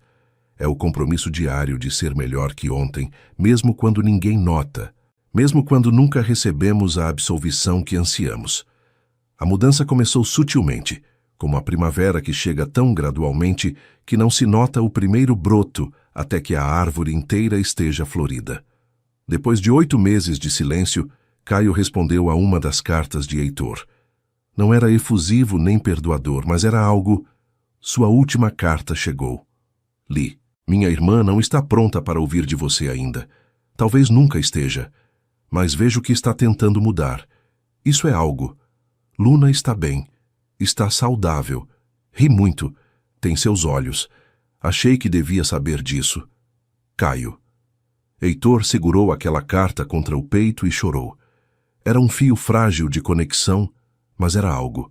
Respondeu agradecendo a Caio por sua generosidade ao escrever e anexou uma conta bancária que estabelecera para Luna, não como pagamento ou suborno, mas como responsabilidade, sua obrigação de prover para sua filha, mesmo se não pudesse estar presente. Semanas depois, outra carta de Caio, desta vez com fotos. Luna, aos 6 meses, toda bochechas redondas e sorriso banguela, sendo segurada pelo avô na fazenda. Luna aprendendo a sentar, cercada de almofadas. Luna rindo enquanto brincava com um cachorro da família. Cada fotografia era uma punhalada e um presente, o lembrete de tudo que estava perdendo, mas também a prova de que sua filha estava amada, cuidada, florescendo mesmo em sua ausência. Heitor emoldurou as fotos e as colocou em seu quarto, onde eram a última coisa que via antes de dormir e a primeira ao acordar. Começou a escrever um diário para Luna, cartas que talvez nunca lesse, mas que documentavam sua jornada de transformação, suas esperanças para ela, as lições que aprendera a um custo tão alto. Em sua terapia, a doutora Márcia o empurrou mais fundo. Você mudou seus comportamentos, observou durante uma sessão. Aceitou responsabilidade por suas ações, mas me diga, você realmente perdoou seus pais? Ou ainda carrega esse ressentimento como justificativa para seu próprio comportamento? A pergunta o parou no meio do caminho. Sua relação com os pais fora uma ferida supurante durante toda a vida, e embora compreendesse intelectualmente que suas falhas haviam sido transmitidas de suas próprias infâncias danificadas, emocionalmente ainda os culpava por não serem o que ele precisava que fossem. Não posso perdoá-los, admitiu. Me machucaram demais. E Luana, ela pode perdoá-lo? O paralelo era óbvio e doloroso. Se ele, com toda a sua compreensão de psicologia e gerações de trauma, não podia perdoar seus pais, como podia esperar que Luana o perdoasse? Não sei, sussurrou. Então talvez o trabalho aqui não seja sobre ser perdoado. Talvez seja sobre aprender a viver com as consequências de nossas ações, encontrar significado mesmo na perda, tornar-se alguém que, se tivesse a chance de ter aquele relacionamento de novo, realmente seria diferente. Era uma ideia radical. Trabalhar em si mesmo não para recuperar o que perdera, mas simplesmente porque era a coisa certa a fazer. Liberar Luana do peso de sua redenção, da responsabilidade de validar seu crescimento. Em setembro, um ano depois da última noite, Heitor tomou uma decisão. Ligou para Caio, sua primeira vez falando por telefone, em vez de escrever cartas. Preciso ir para o Mato Grosso, disse quando Caio atendeu. Não para ver Luana, não para exigir nada, só. Preciso estar perto, talvez ver Luna de longe. Talvez só estar no mesmo lugar onde minha filha está, mesmo que seja só por um dia. Houve um longo silêncio do outro lado da linha. Tem uma festa na cidade semana que vem, celebração da colheita. Estaremos todos lá. Não posso prometer que Luana vai falar com você, mas, se vier, se mantiver distância, talvez possa vê-las, de longe. Era mais do que Heitor esperara. No dia da festa, dirigiu às 4 horas de Cuiabá com o coração batendo na garganta. A cidade de Luana era tudo o que ela descrevera. Praças brancas cheias de sol, ruas estreitas com vasos de begônias, o aroma de pequi e mandioca. A praça principal estava decorada com bandeirinhas coloridas, mesas longas carregadas de comida, música de viola caipira enchendo o ar. Heitor manteve-se na periferia, meio escondido atrás de uma coluna de uma igreja antiga, observando. E então a viu. Luana, mais linda do que lembrava, o cabelo mais comprido agora, balançado pelo vento. Usava um vestido de verão, simples e branco, e em seus braços segurava uma menina com cachos escuros e olhos que Heitor reconheceu como seus próprios, refletidos de volta através de uma geração. Luna. Sua filha. Tão real e perto que poderia gritar. Luana riu por algo que seu pai disse. O som transportado pelo vento até onde Heitor estava. Não era o riso forçado que ouvira em seus últimos meses juntos, mas algo genuíno, curado. Ela estava bem. Melhor sem ele, talvez. O pensamento deveria tê-lo devastado, mas em vez disso, sentiu algo inesperado. Paz. Ela estava feliz. Luna estava amada. E ele? Ele estava ali, não reivindicando nem exigindo, só testemunhando, aceitando seu lugar nas sombras. Estava prestes a ir embora quando Luna fez algo extraordinário. Virou a cabeça como se tivesse sentido sua presença, e seus olhos encontraram os dele através da praça cheia de gente. Por um momento impossível, pai e filha simplesmente se olharam. Heitor levantou a mão num cumprimento pequeno, lágrimas correndo por suas bochechas. Luna sorriu. Um sorriso banguela, puro e incondicional, e então escondeu o rosto no ombro da mãe, brincando de esconder. Foi suficiente. Tinha que ser suficiente. Heitor virou-se para ir embora, mas uma voz o deteve. Heitor! Era Maria, a mãe de Luana, aproximando-se com uma bandeja de bolinhos caseiros. Seus olhos eram gentis, mas cautelosos. Dona Maria. Heitor enxugou apressadamente as lágrimas. Desculpe, não devia estar aqui, só queria. Sei o que você queria. Ela estendeu-lhe a bandeja. Coma, está magro demais. Luana sempre dizia que você não comia direito. Heitor pegou um bolinho, surpreso pelo gesto simples de hospitalidade. Ela. Fala de mim. Maria olhou para onde sua filha dançava agora com Luna, girando-a suavemente ao ritmo da música. Às vezes, quando está triste, quando Luna faz algo que lembra você. Fez uma pausa. Recebemos suas cartas. O dinheiro para Luna. As mudanças que fez. Caio nos conta. Não busco perdão. Bom, porque isso não é meu para dar. Maria o olhou diretamente. Mas vejo um homem diferente daquele que minha filha descreveu. Não sei se é genuíno ou temporário. O tempo dirá. Mas por agora, por hoje, fique. Observe. Conheça sua filha de longe. E depois vá embora e continue o trabalho de se tornar alguém que ela possa conhecer quando estiver pronta. Às vezes, a graça vem das fontes mais inesperadas. Não como absolvição completa, mas como pequenas aberturas, um bolinho compartilhado, permissão para existir nas margens, um reconhecimento de que a mudança, embora lenta, pode ser real. O encontro na festa da cidade mudou algo. Não dramaticamente, não houve reconciliação instantânea, não houve lágrimas e desculpas, mas uma rachadura se abrira no muro de silêncio. Maria começou a responder ocasionalmente às cartas de Heitor, oferecendo pequenas atualizações sobre Luna. Sua primeira palavra fora luz. Ela amava cachorros. Dormia abraçada a um coelhinho de pelúcia. Heitor atesoura cada migalha de informação. Começou a enviar presentes com cuidado. Não coisas extravagantes que gritassem sua riqueza, mas brinquedos simples, livros infantis, um cobertor tecido à mão que encomendara de uma artesã local que usava algodão da região. Para o Natal, recebeu uma foto pelo correio. Luna, agora com 1 ano, sentada ao lado de uma pequena árvore decorada com enfeites caseiros, segurando o coelhinho de pelúcia, que ele enviara meses atrás. Não havia mensagem, só a foto, mas o fato de terem documentado Luna com seu presente foi comunicação suficiente. Em sua terapia, a doutora Márcia o desafiou novamente. E Luana, você escreveu diretamente para ela? Ela não me deu permissão. Você pediu. Heitor ficou em silêncio. A verdade era que tinha medo. Medo de que ela dissesse não, medo de que sua carta desencadeasse mais dor, medo de que seu progresso fosse frágil e sua rejeição o quebrasse. O medo, observou sua terapeuta, é o que o meteu nessa confusão em primeiro lugar. Medo de ser vulnerável. Medo de não ser suficiente. Medo de ser rejeitado. Quanto tempo vai deixar o medo controlar sua vida? A pergunta ecoou por dias. Finalmente, numa noite de fevereiro, com São Paulo coberta por uma chuva suave que lavava as ruas, Heitor sentou-se para escrever a carta mais importante de sua vida. Não começou com desculpas, embora essas viriam, mas com reconhecimento. Querida Luana, não sei se você vai ler isso. Não sei se tenho o direito de esperar que o faça. Mas preciso escrever, ainda que essas palavras nunca cheguem além desta página.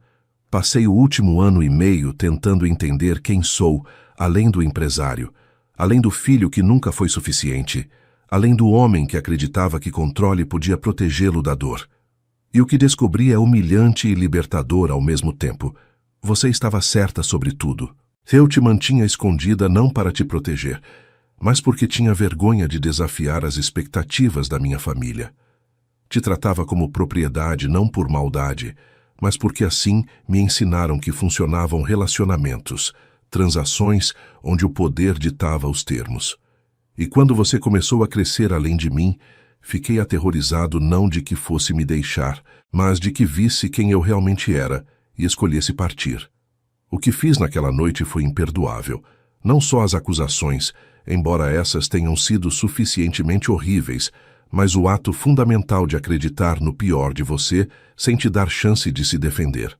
Escolhi as mentiras que Dalva me contou, porque confirmavam meus medos, e nesse ato de covardia, destruí a coisa mais preciosa que já tive.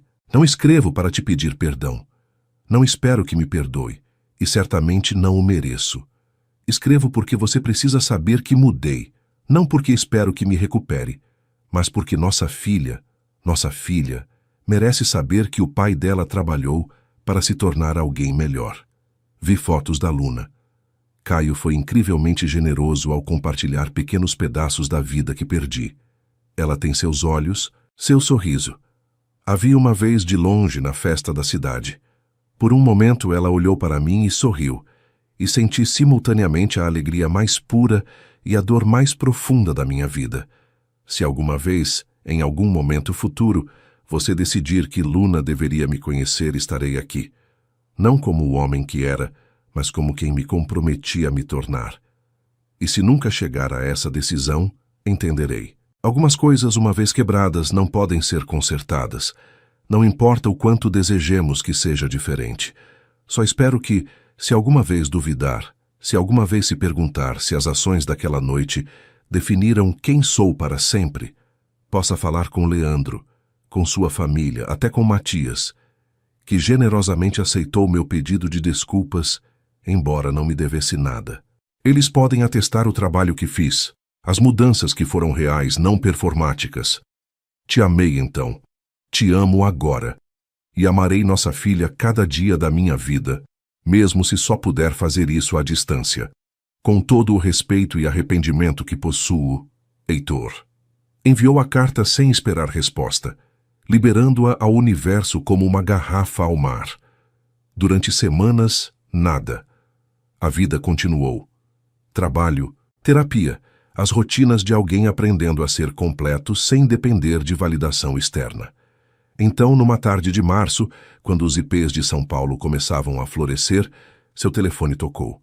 Um número desconhecido com DDD do Mato Grosso. Alô? Sou eu. A voz de Luana, que não ouvira em quase 2 anos, o atingiu como uma onda. Recebi sua carta. Heitor ficou sem palavras, seu coração batendo tão forte que pensou que ela pudesse ouvi-lo através da linha. Eu. Falei com muitas pessoas sobre você. Sua voz era cuidadosa, contida. Com Leandro, que diz que você mudou. Com Matias, que diz que você pediu desculpas. Com meus pais, que veem algo diferente em suas cartas agora. Até Caio admite, relutantemente, que você parece genuíno. Luana. Não terminei. Ela respirou fundo. Durante meses te odiei. Odiei o que você fez comigo. Como me fez sentir. Como destruiu a confiança que construí tão cuidadosamente. E então tive Luna, e o ódio se transformou em determinação. Ela nunca conheceria o tipo de amor condicional que você e eu compartilhamos. Ela merecia melhor. Concordo, ela merece muito melhor. Heitor enxugou lágrimas que fluíam livremente agora. Mas Luana fez uma pausa. Mas passei 2 anos me curando, crescendo, me tornando alguém mais forte que a mulher que você conheceu. E desse lugar, posso ver algo que não podia ver antes, que você também estava quebrado. Que suas ações, embora imperdoáveis, vieram de um lugar de dano profundo, não de maldade. Não estou buscando desculpas. Nardo, eu sei, e agradeço isso. Sua voz suavizou ligeiramente. Não estou pronta para te ver. Talvez nunca esteja, da forma que você gostaria. Mas Luna merece conhecer o pai, se esse pai puder estar presente, consistente, saudável. Não o homem que era, mas quem está tentando se tornar. Prometo. Prometo trabalhar cada dia para ser digno dela. Então, talvez, em alguns meses, Quando o verão chegar e pudermos nos encontrar em terreno neutro, você possa conhecer sua filha, não na minha casa, não no seu território, mas em algum lugar onde possamos estabelecer algo novo. E veremos. Não há promessas além disso, só uma chance. É mais do que mereço. Sim, é. Havia um traço de sorriso em sua voz. Mas todos merecemos segundas chances, mesmo quando desperdiçamos terrivelmente as primeiras. Depois que desligaram, Heitor sentou-se em seu apartamento enquanto São Paulo se transformava com as últimas luzes do dia. O sol poente pintava o céu de dourado e rosa, e pela primeira vez em quase 2 anos, sentiu algo parecido com esperança. Segundas chances não são garantidas, nem são recompensas por bom comportamento. São presentes de graça, oferecidos livremente por aqueles que machucamos, e recebidos com humildade por aqueles de nós afortunados o suficiente para serem considerados dignos de tentar novamente. Não apagam o passado, mas oferecem a possibilidade de um futuro diferente. Junho chegou com seu calor seco e céus limpos. Haviam concordado em se encontrar em Goiânia, a cidade que ficava entre a cidade de Luana e São Paulo, território neutro carregado de história, mas não de suas memórias pessoais. O Parque Flamboyant, com seus lagos e trilhas que resistiram décadas, seria testemunha silenciosa de seu encontro. Heitor chegou 2 horas mais cedo, nervoso demais para ficar no hotel. Caminhou pelo parque, imaginando todas as formas como isso poderia dar errado. E se Luna chorasse ao vê-lo? E se Luana mudasse de ideia?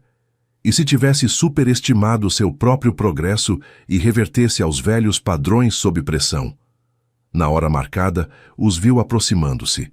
Luana empurrando um carrinho, seu cabelo brilhando sob o sol da tarde. Luna, agora caminhando desajeitadamente ao lado do carrinho, segurando o dedo da mãe, suas perninhas trabalhando duro para manter o ritmo. Quando chegaram à distância acordada, 10 metros, não perto demais para intimidar, mas perto o suficiente para interagir, Heitor sentiu seus joelhos quase cederem.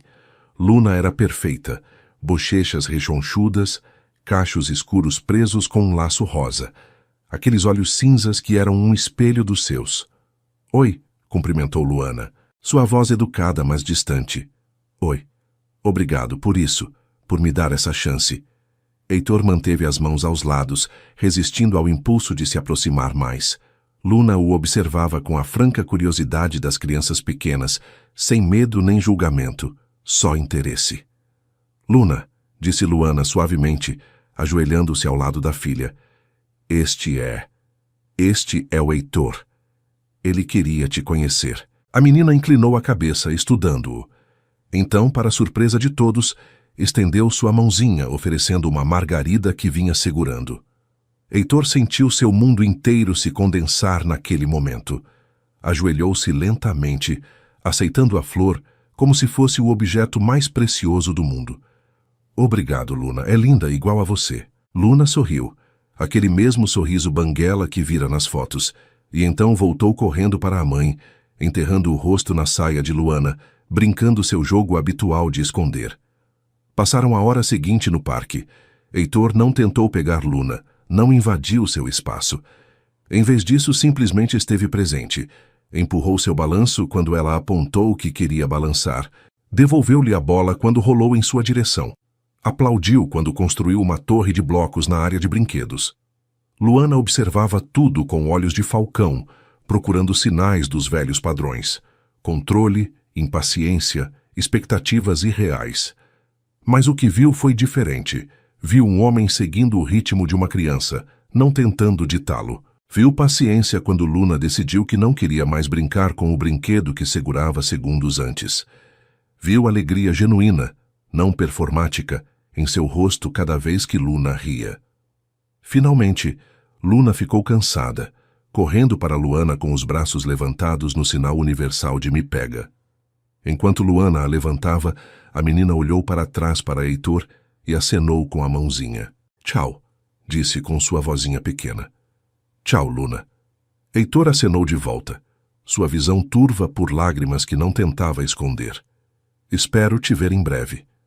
Quando Luna estava segura no carrinho, Chupando o dedinho e meio adormecida, Luana finalmente olhou diretamente para Heitor pela primeira vez. Você se saiu bem. Ela gostou de você. Ela é perfeita. Você fez um trabalho incrível com ela.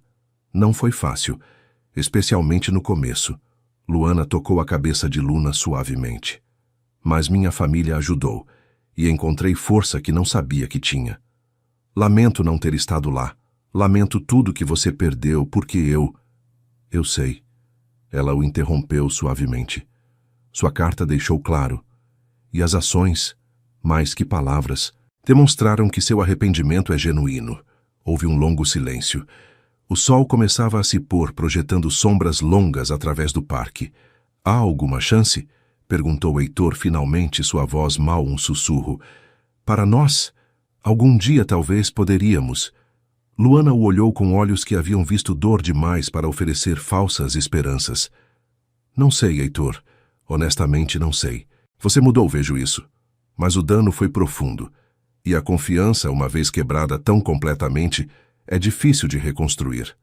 Fez uma pausa. O que posso oferecer é isso. Encontros regulares com Luna. A chance de construir uma relação com sua filha. E talvez com o tempo, se ambos continuarmos crescendo, se ambos continuarmos fazendo o trabalho, talvez possamos reconstruir algo. Não o que era porque aquilo está morto, mas talvez algo novo. Aceito, é mais do que mereço. Provavelmente. Um pequeno sorriso tocou seus lábios.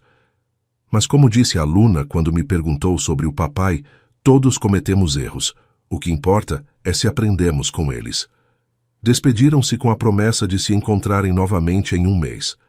Enquanto Heitor dirigia de volta para São Paulo, o entardecer enchendo seu carro de luz dourada, segurou a margarida que Luna lhe dera como se fosse um talismã. No banco do passageiro estava o coelhinho de pelúcia que trouxera como presente reserva. Luna já tinha um que ele enviara. Então, este era redundante, mas que agora guardava como lembrete. Nunca mais assumiria, sempre perguntaria, sempre escutaria, sempre respeitaria os limites. A doutora Márcia, quando contou sobre o encontro em sua próxima sessão, sorriu. Parece que aprendeu a lição mais importante, que o amor verdadeiro não é posse, é libertação. Não é controle, é confiança. E não é imediato, é um compromisso que se renova a cada dia. Você acha que ela vai me perdoar algum dia? Perguntou Heitor. Isso é o que importa? Contraperguntou sua terapeuta. Tess, o que importa é que você se perdoou o suficiente para fazer o trabalho, independentemente do resultado. Era uma pergunta que ecoaria nele por muito tempo. O clímax verdadeiro de qualquer história de redenção não é quando somos perdoados, mas quando aprendemos a viver com integridade, mesmo se esse perdão nunca chegar. Quando nosso valor como pessoas não depende mais da absolvição daqueles que machucamos, mas de nosso compromisso com ser melhores, dia após dia, escolha após escolha. 18 meses depois do primeiro encontro em Goiânia, o mundo havia se transformado de formas que Heitor jamais teria imaginado durante aqueles dias escuros após a última noite. As visitas com Luna tornaram-se regulares, a cada 2 semanas, às vezes em Goiânia, às vezes num parque nos arredores de São Paulo, uma vez memorável no zoológico onde Luna se apaixonou pelos elefantes e declarou que queria um de estimação. A cada encontro, a relação entre pai e filha se aprofundava.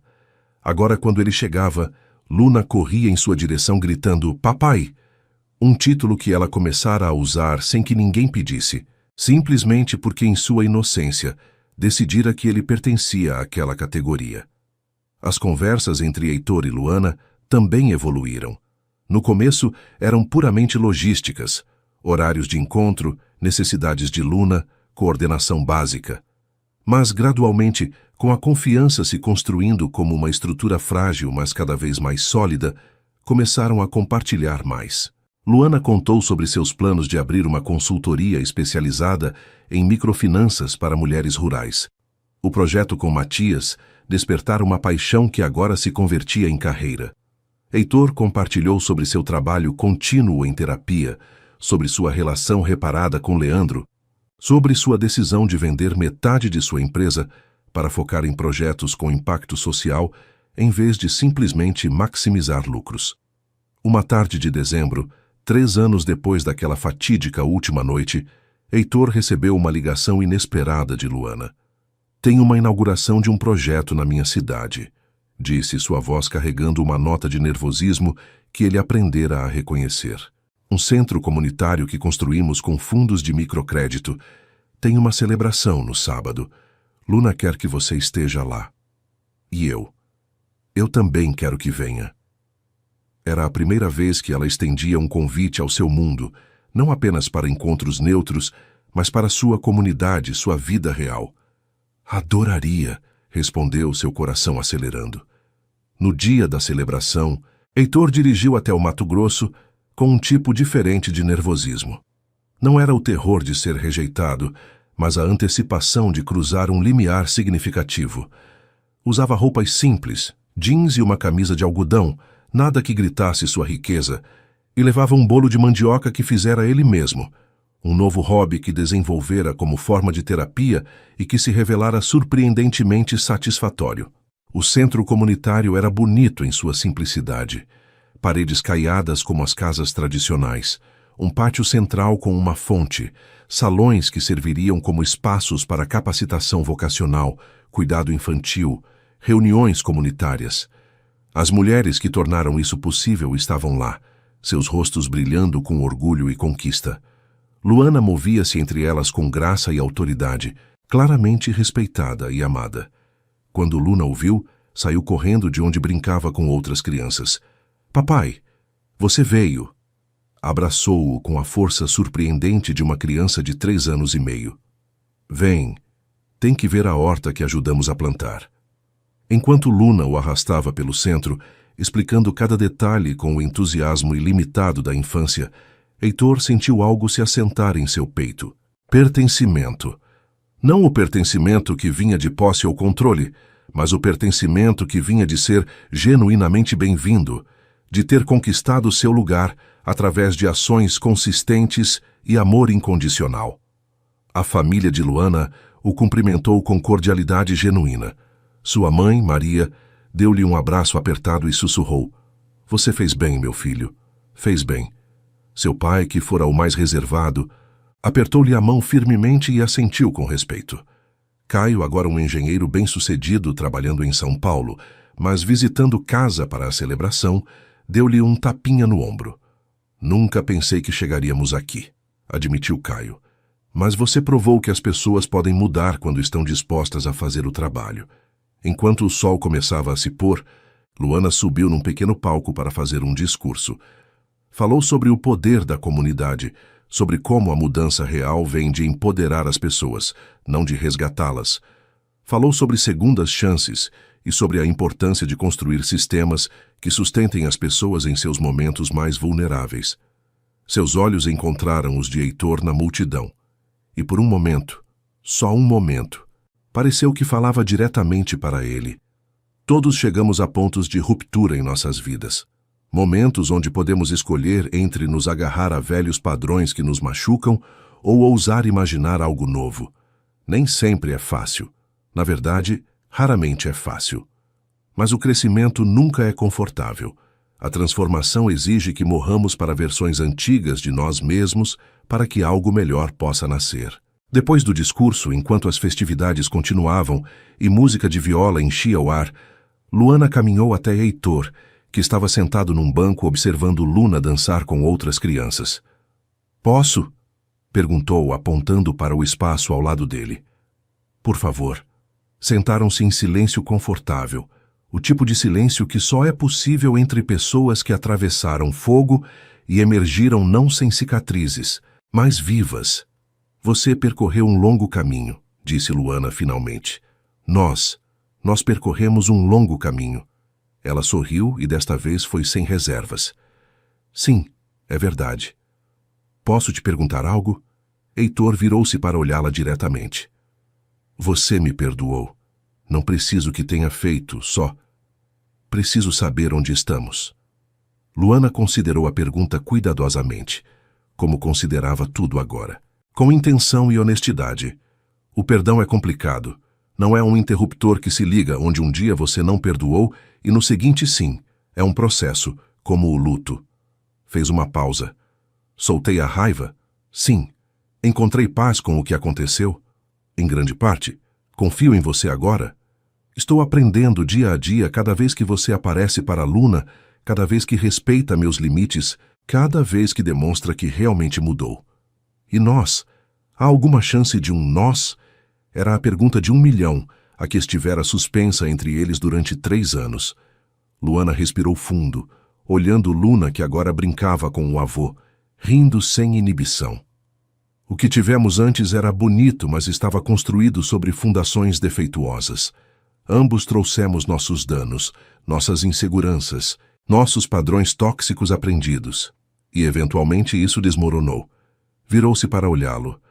Mas as pessoas que somos agora, somos diferentes. Você fez o trabalho para curar suas feridas. Eu fiz meu trabalho para curar as minhas. E talvez, só talvez, possamos construir algo novo.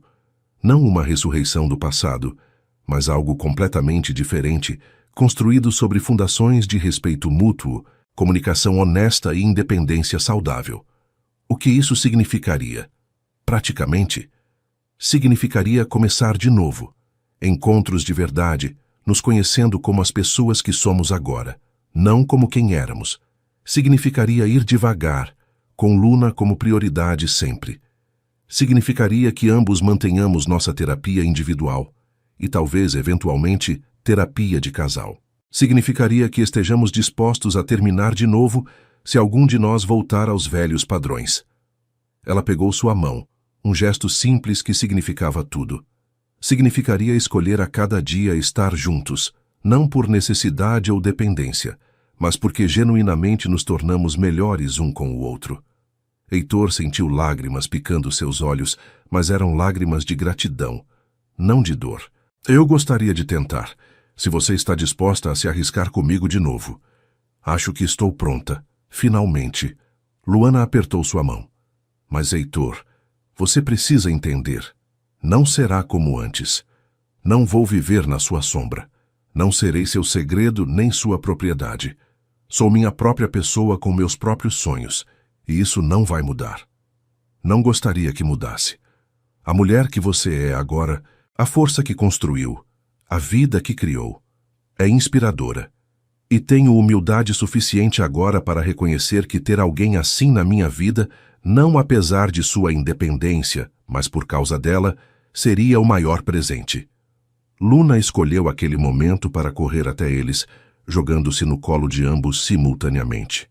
Você vai dormir aqui, papai? Perguntou com esperança em seus olhos grandes. Heitor olhou para Luana, que assentiu levemente.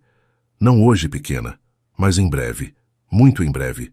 Enquanto as estrelas começavam a aparecer sobre o Mato Grosso, a família de Luana acendeu velas no centro comunitário, sua luz suave refletindo nas paredes brancas. A música mudou para algo mais lento, mais íntimo, e casais começaram a balançar juntos no pátio. Você dançaria comigo? Perguntou Heitor, estendendo a mão. Luana pegou-a, permitindo que a levasse para a pequena área de dança. Enquanto se moviam juntos ao ritmo da viola, Luna juntou-se, dançando ao redor de suas pernas, sua risada clara e pura como sinos. Não era a reconciliação cinematográfica com música dramática e beijos apaixonados. Era algo melhor.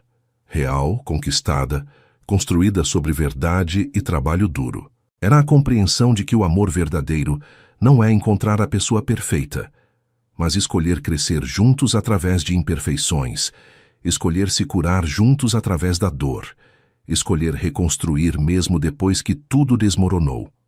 Mais tarde naquela noite, depois que a celebração terminara e Luna estava dormindo nos braços da avó, Heitor e Luana caminharam sozinhos pela cidadezinha silenciosa. A lua cheia, como na noite em que Luna nascera, iluminava as ruas de terra com luz prateada. Obrigado, disse Heitor suavemente, por me dar outra chance, por ver que as pessoas podem mudar, por não deixar meu pior momento me definir para sempre. Todos merecemos mais que nossos piores momentos.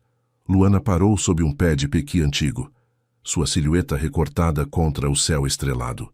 Mas também merecemos ver ações, não só palavras. E você fez ambas. Ficaram ali juntos no silêncio da noite brasileira, e pela primeira vez em anos, Heitor sentiu algo que esquecera como sentir. Paz completa. Não a paz que vem de ter tudo controlado, mas a paz que vem de finalmente soltar de confiar, de se permitir ser visto e amado em sua imperfeição. Esta não é nossa última noite, sussurrou Luana, ecoando as palavras que um dia significaram fim. Esta é nossa primeira, de verdade. E sob as estrelas do Mato Grosso, cercados pelo aroma de jasmim e pequi, duas pessoas que haviam sido destruídas e reconstruídas encontraram a coragem de começar de novo. O final verdadeiro não é quando tudo está perfeitamente resolvido, mas quando compreendemos que a vida é uma série de recomeços. Começamos de novo cada manhã em cada conversa, com cada escolha. O amor não é um destino onde chegamos e descansamos, mas um caminho que escolhemos caminhar juntos, dia após dia, com coragem e imperfeição bela. E às vezes, as histórias mais lindas são aquelas que quase terminam, mas encontraram a força para começar mais uma vez.